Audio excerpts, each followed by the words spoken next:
Here is the USB with the data on it. If you had always done this, I might have thought more highly of you, but now, this is mine. Don't think you'll get it back. Is that so? David, my manager, looked down at me with a satisfied smile. And then, you're of no use to me anymore. I'll be taking over the business meeting tomorrow. As of today, you are fired. Understood. I handed David the resignation letter I had prepared in advance. Once I confirmed the USB was inserted into the computer, all that was left was to wait and see how things unfolded. Now no longer an employee, I subtly lifted the corners of my lips. My name is Michael. Ever since I was young, my parents gave me a cell phone, and I became immersed in watching videos and conducting simple searches. Above all, what captured my interest the most was gaming. Back then, my parents installed apps for educational puzzles and simple games for me to play. Once I learned how to operate them, I started installing games that interested me. This was what led me to dive deeper into the world of computers. When I entered elementary school, my father gifted me his old computer. In this day and age, it's good to be able to use a computer. Plus, for a game lover like you, it'll be a great gift. Thanks, Dad. My mom was worried about my future grades. However, throughout my elementary school years, I continued to score perfect marks on most tests. Thanks to that, my mom, who was initially skeptical about giving me a computer, stopped fretting. As I progressed to middle school and my allowance increased, I became engrossed in building my own computer. However, initially, I didn't have much money and couldn't afford new parts. Instead, I bought cheap, problematic parts known as junk and gambled on finding ones that worked. It felt like a treasure hunt in a game. Spending time with my computer became my priority. During this time, I also started dabbling in programming. At first, I wanted to create games that I still enjoy today. Although there were complex and difficult parts, looking at the lines of code I wrote filled me with immense excitement and satisfaction. Riding on that momentum, I finally completed a game. Refining and adding to it daily became one of my favorite pastimes. Thanks to this, during my middle and high school years, I was unrivaled in computer classes. I finished tasks faster than anyone else, whether it was a typing test, PowerPoint, or Excel class. Perhaps because of this, I was nicknamed Digital Dreamer by my good friends at school. Digital Dreamer, please help me with my assignment. Oh, Digital Dreamer's overtime fees are steep. I'll treat you to any drink you like, from the vending machine in front of the cafeteria. Deal. I had conversations like these. It's one of the good memories of my youth. I went on to study in the engineering department in college. As I received programming advice from my father, who works in a corporate setting, my skills reached a practical level. The new fascination for me was the world of artificial intelligence. The college environment, filled with oddballs passionately immersed in creation and people more skilled than me, was heaven. During my time there, my father made a suggestion. Michael, would you consider becoming an engineer at my company? But if I get a job, I'll have less freedom. I'd prefer to work somewhere where I can do lots of things I enjoy. Haha, I thought you might say something like that. Well, Michael, you have the skills to make your own choices, so I'm not worried. My father didn't object to my thoughts. But my mom seemed worried. Still, I'm worried.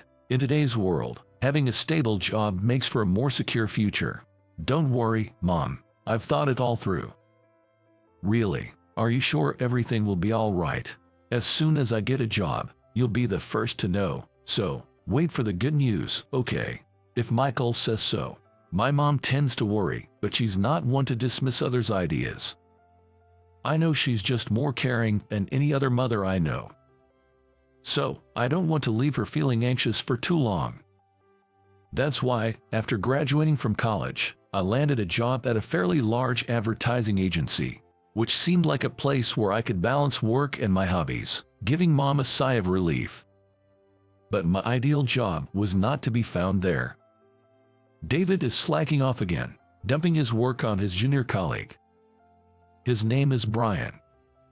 He's the first friend I made at this job. Like me, he's been playing with computers as a hobby since he was young and even exhibits his own games at culminate, which is held twice a year. Since we had similar interests, it didn't take long for us to become good friends. Michael, you've been getting called out a lot lately. Jer, probably because I mentioned I'm good with computers during my self-introduction. Haha, hang in there, but really, I think it's strange that a manager at an ad agency can't even use a computer properly. Tell me about it. Our workplace was turned into a busy one by David, a man in his 50s. He's been there for a long time and tends to dump his work on younger employees. Because of that, we all end up working overtime, despite being able to leave on time under normal circumstances. Both Brian and I are victims of this. Hey, Michael, come here. Yes, what is it? There's a little trouble with the computer. Can you take care of this? All right, I got it. This is how it goes. Whenever there's an issue, I'm the one who gets called. But none of the issues are ever serious. It's fixed now. Young guys like you can't do anything without computers. It's only natural that you can handle this. Yes, sure. I've got a third-grade abacus certification from when I was a kid. Unlike you guys who rely on machines for simple calculations, my calculation skills are superior. I'm on a different level. Do you get that? Okay. Every time I talk to David, he always boasts about himself. He has a condescending attitude toward the younger generation, always looking down on us. This is why he's quite disliked in our department. But there's one guy who seems to get along well with David. This company has grown thanks to me, you know. Amazing, David, you truly are great. You get it, don't you? The greatness of me. Of course. His name is Jason. He's technically one of my colleagues, but I've never really spoken to him. He's always sharp-tongued towards others and sticks close to David like a sycophant. Probably aiming for a promotion, but his actions have been making everyone around him uncomfortable. Michael, here, David said to get this done. Wasn't this your task? What are you talking about? This is clearly the task he told me to give to you. What's with that look? Fine, just leave it. Like this, he too had become someone who pushes his work onto others, just like David. Honestly, I could simply refuse, but if I did, he'd persistently follow me around. So in the end, everyone just ends up accepting it. Michael, you're having a tough time, huh? You too, Brian. Why did we end up working here, I wonder? Right. Well, thanks to those two, I was able to get along with the seniors and peers at the workplace. Lately, everyone started complaining about those two whenever we talked during breaks. Then, a big project came in. It involved handling a new advertising campaign for a globally recognized company that specializes in the Japanese versions of computer software. For the size of the company I work for, this was a huge task. The president seemed very enthusiastic about this opportunity. Thankfully, after much effort, the contract for the job was officially signed in a subsequent meeting. It was a sign of significant progress for the company. Soon, the news reached our department. We were informed about the personnel needed to prepare the data for the business talks. Looking at the list of members participating in the project, I saw my name on it. Good for you, Michael. Jer, this project seems like it will be rewarding. I'm sure you'll bring great results. I'm counting on you. Thanks, I'll do my best. Brian was happy for me as if it was his own achievement. But the joy Brian and I felt was short-lived. As I looked at the list of names, I spotted David's name. Brian noticed it almost at the same time, and we both let out a sigh. Good luck, Michael. You've got to be kidding, Brian said with a forced smile, reading his words mechanically. As I started preparing for the project, I first gathered the company's data and collected information on the current industry situation to create the materials. I also visited the client multiple times to tailor the materials to their preferences. Through repeated discussions to clarify their needs, I managed to gain some trust from them. While I was engaged in my work, which I found quite enjoyable. However, he always seemed to appear just when I was in a good mood. Hey, Michael, get this data collection done by tomorrow. Isn't this your task, David? Stop complaining. Just do it. All right. David kept dumping even the simplest tasks on me. Honestly, I wondered when he actually did any real work, since he didn't handle anything difficult and even pushed tasks like these onto me. Once, during a break, I witnessed David and his yes man Jason having a conversation. That guy is such an idiot, working so seriously. It's thanks to guys like him that I can reap the sweet rewards. David, you're so wicked. Ha, just let him handle all the bothersome stuff. That way, I can easily make achievements. Typical David, the strategist. Surprisingly, hearing this conversation didn't make me angry. I was just resigned and a bit disgusted, as it was exactly what I expected. Quietly sighing, I returned to my desk to resume my work. The day before the project meeting, I was glued to my computer, finalizing the work while coordinating with the client. I was so busy juggling tasks that I could tell others about it, which made me quite noticeable in my department. Before long, I started receiving high praise from my peers and senior female colleagues, and inwardly, I felt a joy that rivaled even my favorite hobbies. However, it seemed someone wasn't pleased with my performance. Hey, Michael, the copier's ink is running low, refill it. Sorry, I'm a bit tied up right now. Just do it when you're told. This is why I can't stand young people. All right. Arguing back wouldn't have made a difference.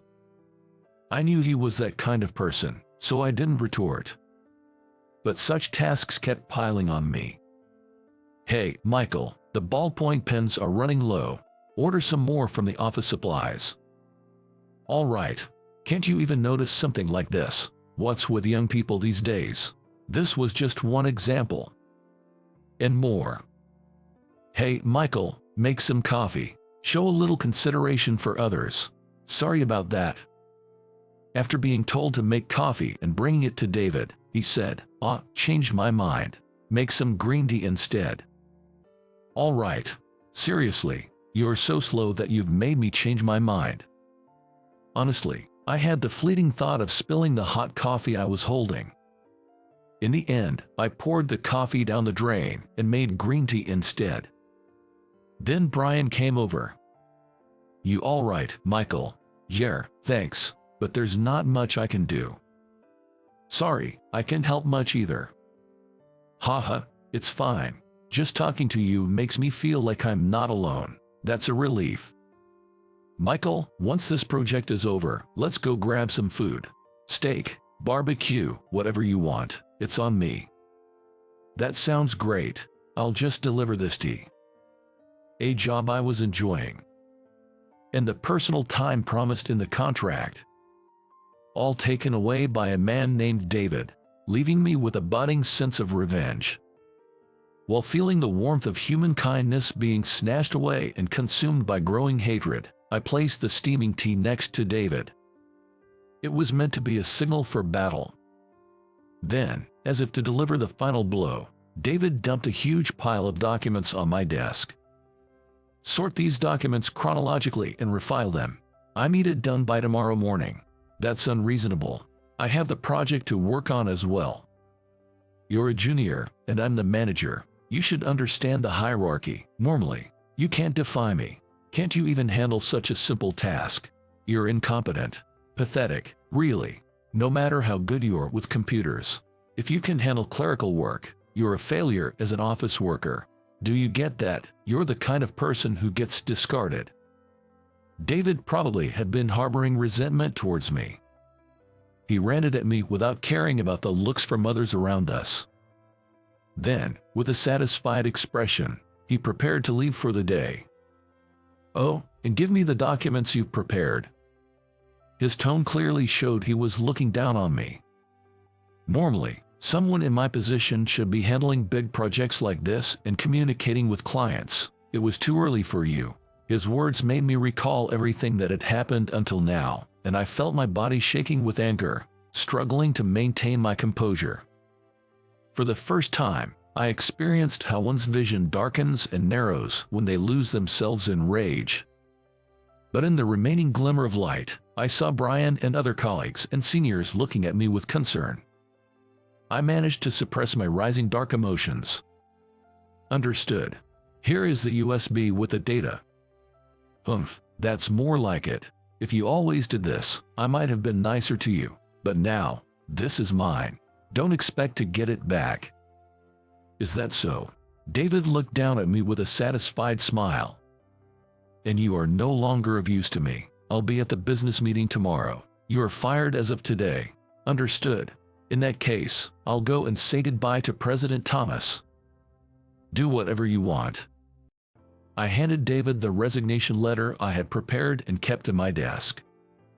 He took it, seemingly pleased, and left the room with Jason. "Excuse me." "Come in." After my conversation with David, I went to the president's office to explain the situation. I talked about how the project data was uploaded to the company's cloud and how it could be accessed. Also, during my visits to the client, I got along well with an executive named Mr. Davis, who, seeing my work ethic, had trusted me and even proposed starting a new company together. I shared various things. "So, I thought this company would be a good environment for you. I'm sorry it turned out to be a source of suffering." "It's okay, don't worry about it, but I guess the feelings I harbored towards David will smolder in my chest for a while." "Well, maybe it's for the best. I was never fond of the idea of our relationship being defined by hierarchy. I wanted you to live more freely." "I felt the same way, Dad." Not many people knew, but the president of the company and I were actually father and son. My surname, Williams, was from my mother's side, so it wasn't obvious. Initially, my mom had suggested I joined a company to succeed my father, but he wanted me to have more freedom and never intended to make me his successor. Hearing about my resignation, he was secretly relieved. "I'll tidy up and leave the company." "Haha, it sounds like you're going off to some faraway place." "Please forgive me for going ahead." "Just say you're going home normally." "Haha, sorry, I'm heading home then." "Take care." Back in the office, I saw David in a panic. I asked Brian what happened. "Apparently, when he plugged the USB he forcefully took from you into his computer, a warning screen popped up, and it stopped working." "Huh, I figured as much." "Everyone he asks just brushes him off, saying they don't know what to do, so he's getting even more frantic." Watching David and Jason flustered, I couldn't help but snicker. Noticing me, David shouted in a near yell, "Hey, Michael, what's the matter, David? When I inserted the USB you gave me, it stopped working. Fix it." "With all due respect, David, I was fired by you just moments ago, so I'm no longer an employee. It's also past my working hours, so I'll be leaving now." Saying this, I began gathering my personal items to leave. Then, David approached me with heavy footsteps. Then, he reached out to grab me by the collar. "I am no longer your junior colleague. If you harm me, I will file a police report." Heck. David's face turned bright red, and he froze on the spot. "What on earth did you do?" "Well, I can't think of anything, but as a manager, weren't you aware that our company prohibits the transportation of data via USBs? "What are you talking about?" "It's a rule for preventing data leaks. If proper procedures aren't followed, inserting a USB will trigger a warning screen." "Oh, right." Recalling the company rule I mentioned, David's face turned pale. "It's surprising that someone in your position would forget such an important thing. How did you manage to be in a leadership role?" You're getting too cocky. You can't even do basic computer work and lack rational adult thinking, acting like a child unaware of the wider world. Despite your age, your thinking hasn't grown at all. It's amazing how you've managed to survive in society." I mimicked what David usually did to me, right in front of him. Watching this, my colleagues tried to suppress their laughter, their shoulders shaking. Brian, watching the exchange between David and me, leaned on his desk with a smile. "Well, if you follow the proper procedures, it will work." Upon hearing this, David seemed relieved and let out a deep sigh. Seizing the moment, I decided to add more. "If you apply to the admin department, it should be operational in 2 or 3 days." Hearing this, David's face turned pale again. "The business meeting is tomorrow. You understand the current situation, right? As someone in a higher position than me, you should naturally understand." "Damn you. Well, since I've been fired and you consider me incompetent, I'll leave this company now. I rely too much on computers, after all, and please, don't contact me. We are practically strangers now, David." Saying this refreshingly, I felt like a hero who had triumphed in battle as I left the room. As I had told my father, the data from the USB memory stick was also uploaded to the company's cloud. However, I deliberately saved it in a place where David, lacking computer skills, would not be able to find it. Despite my resentment towards him, my enthusiastic father and the other project members were not involved. Additionally, I had thoroughly informed Mr. Davis, the client's executive, about the entire incident, so even if David made a blunder, it wouldn't jeopardize the deal. I was confident that my father would skillfully handle the situation tomorrow. Time passed after that incident. One day, over drinks, I heard the continuation of the story from Mr. Davis, who was then an executive on the client's side. David appeared at the scheduled business meeting looking completely worn out. He apparently tried to bluff his way through, but both the clients and my father pointed out every little detail, causing his voice to tremble and grow fainter. Moreover, when asked by the clients why I wasn't present, David boldly claimed I fired him because he was incompetent, as if he had done something righteous. Amidst the clients who chuckled awkwardly, Mr. Davis, the only one with an unchanged expression, calmly spoke. "Michael has repeatedly visited our company to understand it better and has created clear and understandable documents. The quality of the completed ads was high, and we were keen to work with him. In what ways are you more capable than Michael, David?" David confidently boasted, "I have extensive experience in traditional methods and a strong understanding of foundational business skills." At this, my father burst into laughter.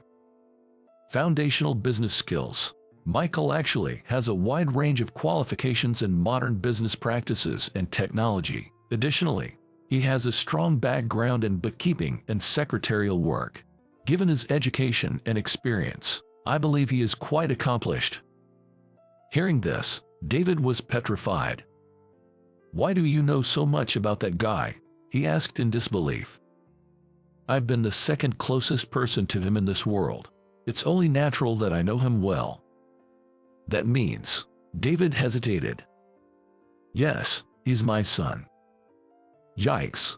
At that moment, David reportedly turned pale and collapsed to his knees. Faced with David's downfall, Mr. Davis, the client's executive, delivered a finishing blow.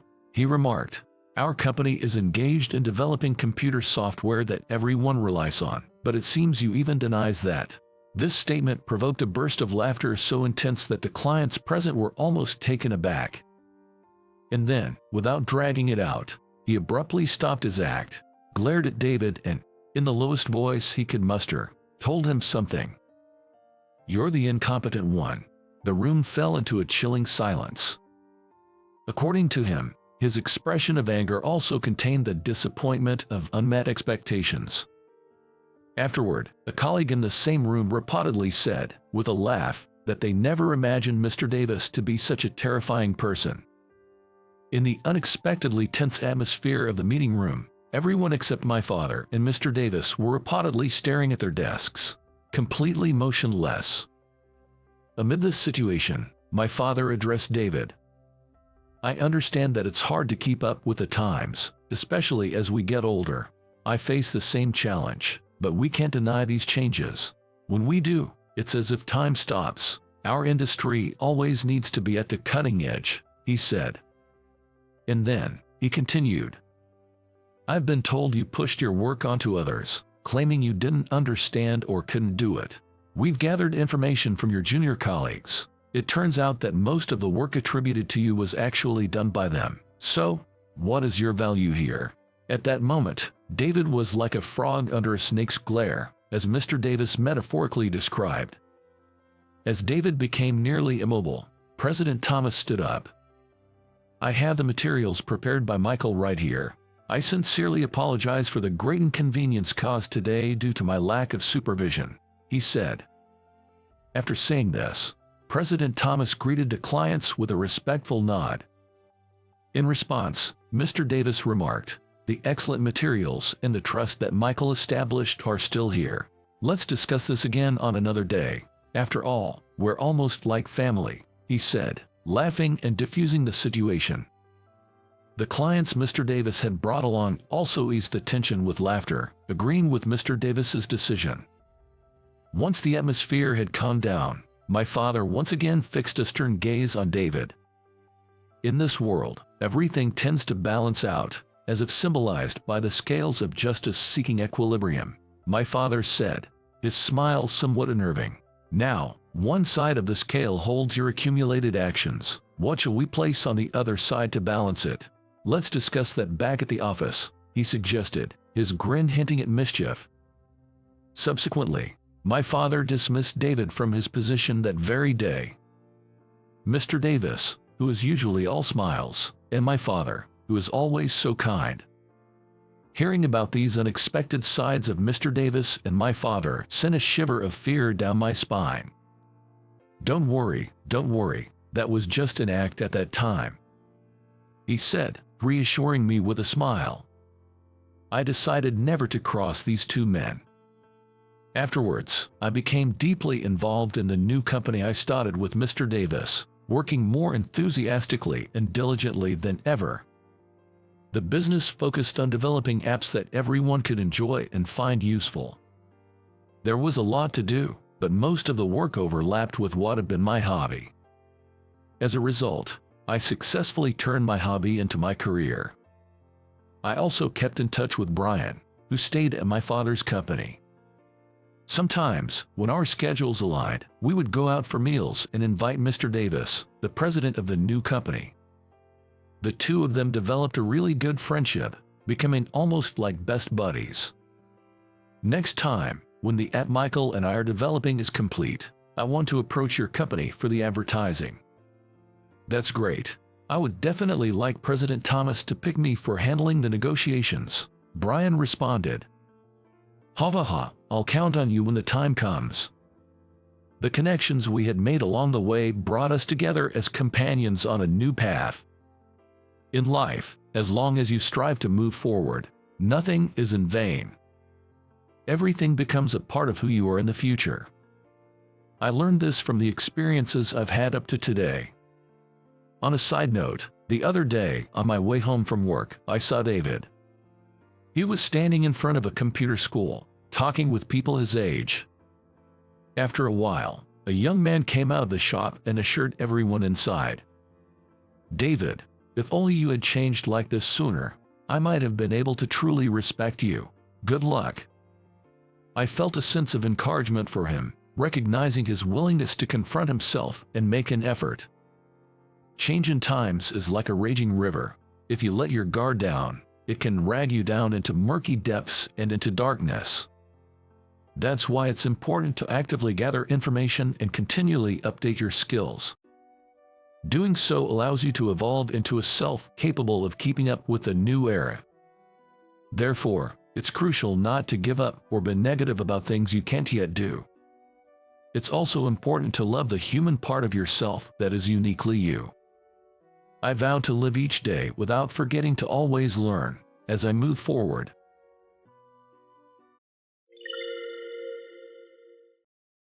"Dad, I'm thinking of getting married." Suddenly, my son, Matthew, said this. It was a truly ordinary Sunday morning. I was eagerly waiting for the French toast my wife, Linda, specially makes on Sundays while skimming through the newspaper. Matthew is Linda's son from a previous relationship, and we are not related by blood. For your information, this is my first marriage, not a remarriage, and I married Linda, who already had a child. At that time, Linda had already given birth to Matthew. Her previous husband had an affair while Linda was pregnant and never returned after the birth. Matthew grew up without knowing his biological father. I've explained our lack of a blood relationship to Matthew several times since he was old enough to understand. After each talk, I would always hug him tightly and assure him, "You are my son." Matthew considers me his real father, and I think of him as my true son. Linda and I never had children of our own. Such things are beyond our control, and there's nothing we could do about it. Linda seemed worried about it and once suggested, "Should we try fertility treatments?" with a troubled look. I responded that it was unnecessary to put her body through such treatments when we already had a wonderful son. It was my heartfelt truth. So, the word marriage uttered suddenly by my precious only son turned a peaceful Sunday morning into a state of panic. "What? Did you just say marriage? Are you talking about getting married?" I lifted my eyes from the newspaper and looked at Matthew, who nodded back with a serious expression. His eyes reflected a firm resolution. "I've been in a long-term relationship. I wanted to introduce her to you both earlier," he said, explaining how it was difficult to find the right opportunity. "As a father, I have to fully embrace my son's momentous decision. Can you tell me a little about her? It would be quite unsettling for both your mom and me to meet her without any information. There's no point in trying to fix it. I will tell my son my honest feelings." Matthew then began to talk hesitantly about the woman he was considering marrying. "Her name is Stephanie.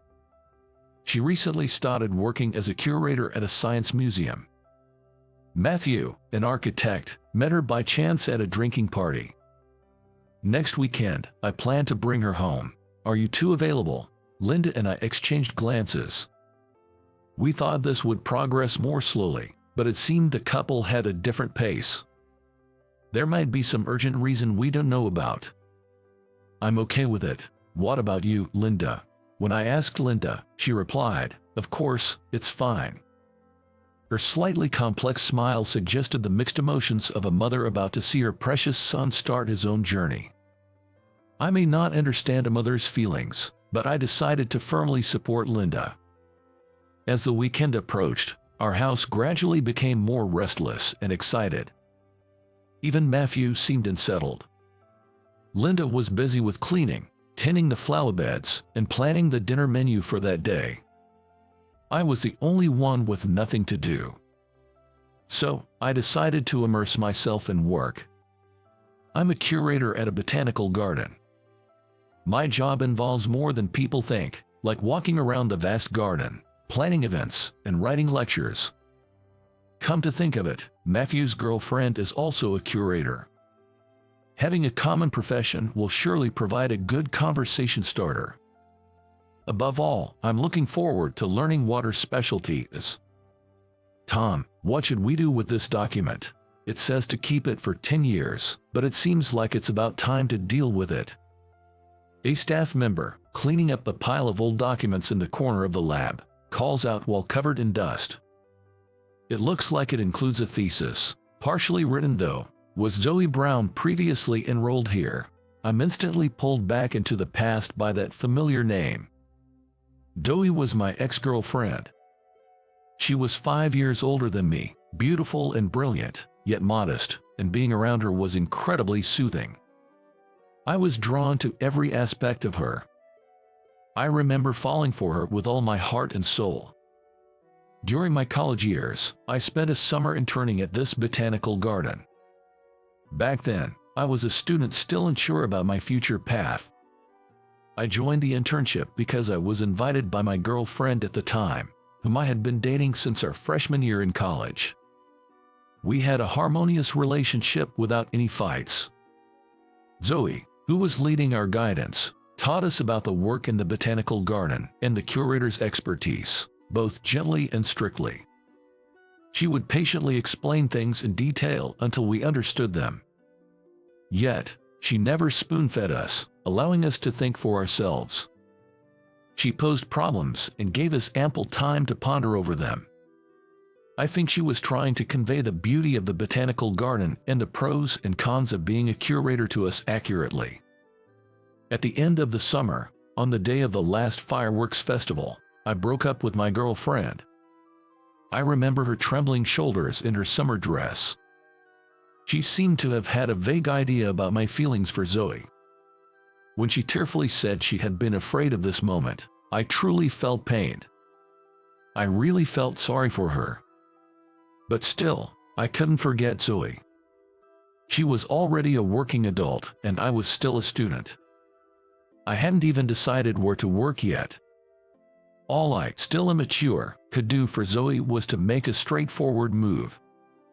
After frequent visits to the botanical garden and slowly closing the distance, I finally managed to go out for a meal with her around the end of the year, close to New Year's. I didn't ask her out for Christmas because I was afraid of being rejected.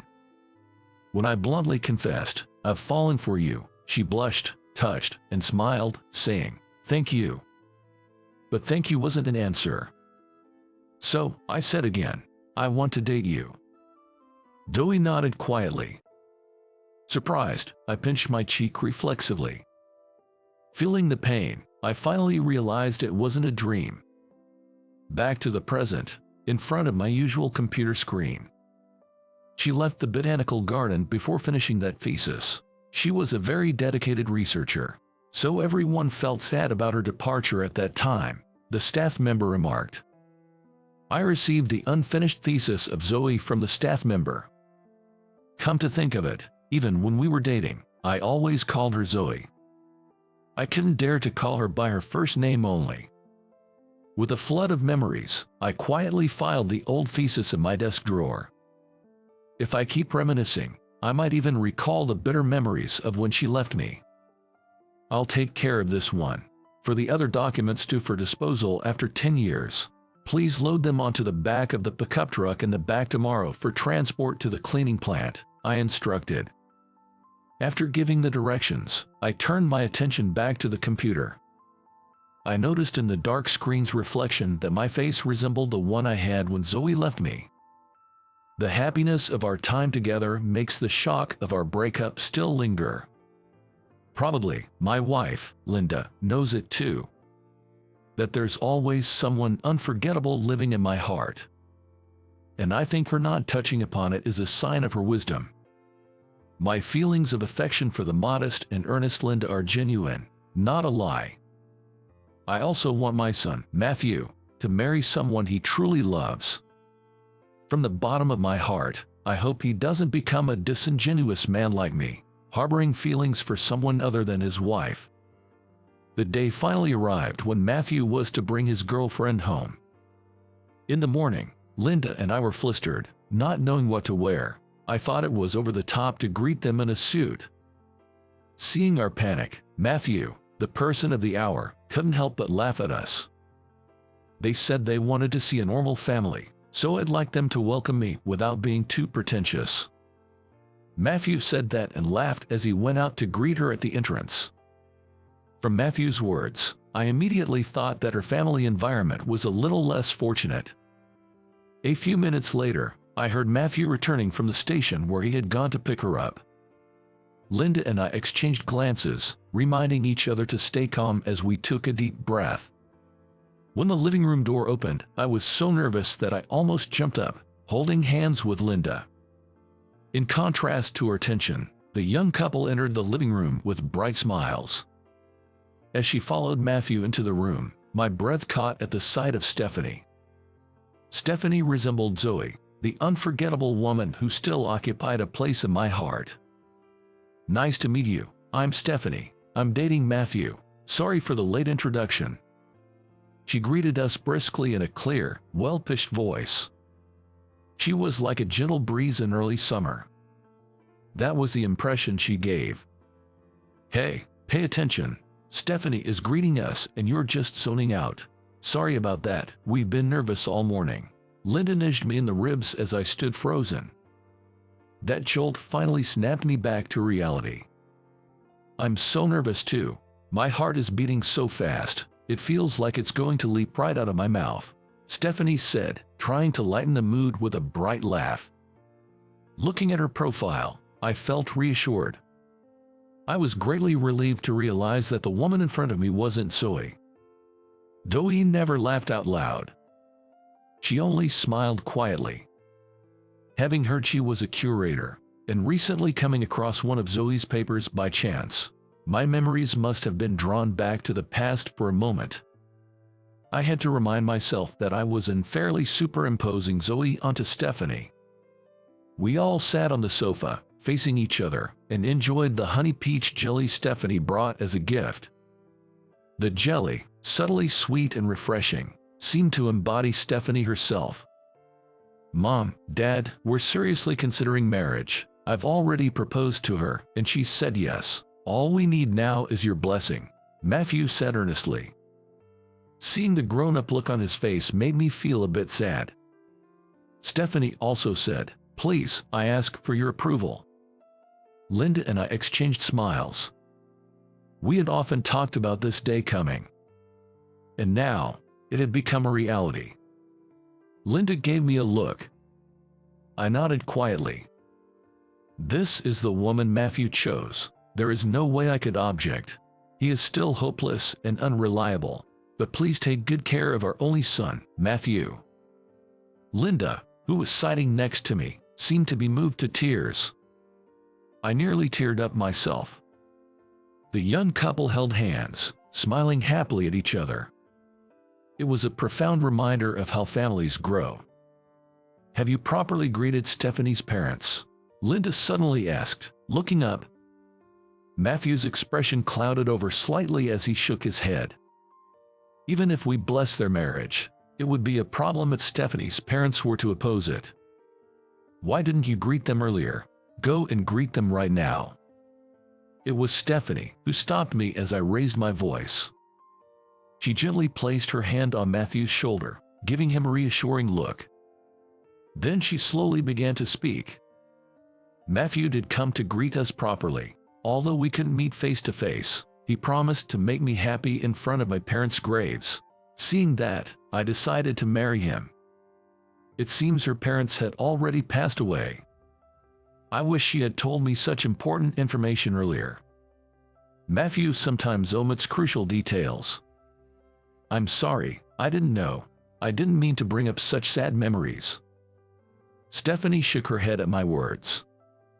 Then she smiled, saying, "It's all in the past now." Her resilience is indeed admirable. I smiled at Matthew, thinking he had chosen a fine woman.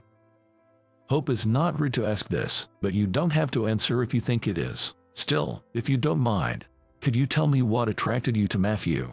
To change the subject from her parents, Linda spoke up. Stephanie looked at Matthew, smiled slightly, and replied, "His awkwardness, earnestness, kindness, it was how he made me feel like I had to be by his side. He gave my life a sense of purpose." Her words made me feel a sense of déjà vu. And for a moment, everything in front of me turned white. I never expected to hear the same phrase on this day. My hand holding the glass started to tremble. Matthew, oblivious and in high spirits, didn't notice my change. Somehow, I managed to maintain my dignity as a father. "You're getting too emotional. Don't grip the glass too hard, or you'll break it." At that moment, Linda gently placed both her hands on mine, taking the glass from me. She peered into my eyes and signaled, "It's okay. People say you should marry someone who loves you more, but I think women's true feelings are different." I felt the same way. As she quietly placed the glass on the table, Linda gently started. "What do you mean?" Stephanie looked a bit anxious, as if she had said something wrong. I felt the same. I thought I had to be by his side. I wanted to be close to him, especially since he had just broken up with his lover. Linda said this, looking straight at Stephanie. I remembered how Linda and I started dating right after I broke up with Zoe. Initially, I found Linda's eager advances annoying. But gradually, I came to accept her presence as a natural part of my life. One of the reasons I decided to marry her was how quickly young Matthew warmed up to me. I was puzzled why Linda brought up this old story. This guy was still hung up on his ex and didn't give me the time of day at first. I responded with a wry smile to her jokingly resentful tone. The woman who left him said the same thing. He needs me by his side. Linda's eyes were serious. Matthew laughed it off, saying, "Oh, really?" Beside him, Stephanie's expression grew tense. Then, biting her lip briefly, she spoke as if making up her mind. "Linda, do you have reservations about me marrying into this family because I'm Zoe Smith's daughter?" Her voice was calm, without a trace of anger or despair.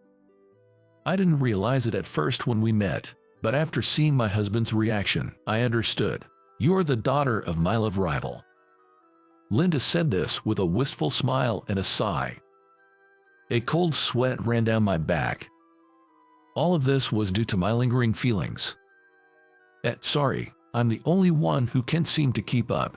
Is Stephanie the daughter of your ex-girlfriend? Matthew, feeling left out, asked for clarification about the situation. All eyes turned to me. "Stephanie is Zoe's daughter, right?" I asked, seeking confirmation, and Stephanie nodded slightly. Then, she revealed the truth that she had known about me for a while. "I wanted to know why my mother married that worthless man and why she left you. I visited the botanical gardens several times, relying on the only photo she had of you. That's when she happened to run into Matthew by chance at a drinking party. I was truly surprised when I found out Matthew was your son. He's kind, earnest, and sincere. I imagined you must have the same character traits as a father." I listened to Stephanie's words somewhat absently. The reality hadn't sunk in yet. The woman in front of me, still occupying a place in my heart, is Zoe's daughter and about to marry my dear son. Zoe, the woman who chose another man over me. The humiliating past I couldn't forget came flooding back vividly. Yes, that day was supposed to be our one-year anniversary. Our relationship seemed smooth. Everyone around us blessed and acknowledged our relationship. But on that day, Zoe broke up with me. I had believed our relationship was going well. Was I the only one who thought so? Around 6 months into our relationship, I started to notice the shadow of another man around Zoe. I trusted Zoe and couldn't imagine her lying to me. To me, Zoe was like a goddess, pure and kind. I devoted everything to loving and cherishing Zoe. "Tom, there's something important I need to discuss." I remember my heart pounding when she started the conversation with a serious expression. It was the first time Zoe ever initiated such a conversation. "What's wrong? All of a sudden, you look so serious." I tried to lighten the mood with a joke, forcing a cheerful tone. But Zoe's serious expression didn't change. "I'm going to go with him." Zoe's words were succinct. Him was the man who had been lurking in Zoe's shadow. Though I pretended not to know, I had secretly investigated the man. The him Zoe referred to was her cousin. He was an outlier from Zoe's family of scholars, doctors, and civil servants. 3 years younger than Zoe, he was unemployed. He earned a living from gambling or working as a bouncer in the nightlife district, rough around the edges in my eyes. Completely unsuitable for a goddess like Zoe. He was a man tainted by the vulgar world. "That person is. I knew you were looking into it, Tom. I'm sorry for making you feel anxious." Zoe apologized without blaming me, acknowledging her fault. "Why? If there's something wrong with me, I'll fix it. We never had any problems till today. We were going to be together forever. I really cherish you, Zoe, Truly, for a lifetime. I couldn't finish my sentence as tears started to fall. Zoe just stared at me. It was the first time I saw such an unreadable expression on her face. I didn't want to believe that there was a side of her I didn't know, so I looked away. Tom, you haven't done anything wrong. I understand that you cherish and love me. You're reliable and have a vision for the future. A commendable person. You'll definitely become a good citizen. But he needs me by his side.